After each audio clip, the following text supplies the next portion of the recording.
আমার বড় মেয়ে এতদিন এতদিন পর্যন্ত সে বেনসনকে সাবান মনে করত। আজকে ফাইনালি গ্রোসারি শপে গিয়ে সে কনফার্ম হইল যে বেনসন আসলে সাবান না, সিগারেট।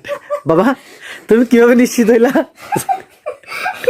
তো পরে এই বিহাইন্ড দ্য স্টোরি আমাকে সে বলল যে মানে কেন সে বেনসনকে এই সাবান মনে করতো। হ্যাঁ, ওই যে মেলার মধ্যে যে রিং খেলা হয় না, রিং ছুরি মানে যেটার উপরে পড়ে সেটা সে পেয়ে যায়।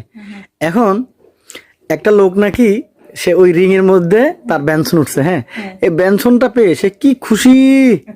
এখন সে মনে করছে যে সে একটা ভালো সাবান পাইছে, বিদেশি সাবান, এই জন্য সে খুশি।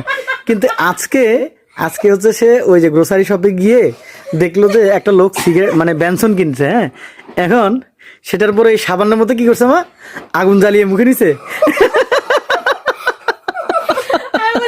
মেলায় যে ওরা ইয়েতে চললো না, হ্যাঁ, স্লিপারে উঠলো, হ্যাঁ, ওইখানে হচ্ছে পাশে ইয়ে ছিল কতগুলো রিং, হ্যাঁ, ইয়ে করে মানে ছুঁড়ে মারে আর কি। হ্যাঁ, সম্ভবত কয়বার যেন মারতে পারে, 20 টাকা 30 টাকা। এখানে যায় সে সেটা পায়। সবগুলাই বেশিরভাগ হচ্ছে সিগারেটের বক্স ছিল আর সাবান ছিল, টাকা ছিল মনে হয় অল্প কিছু।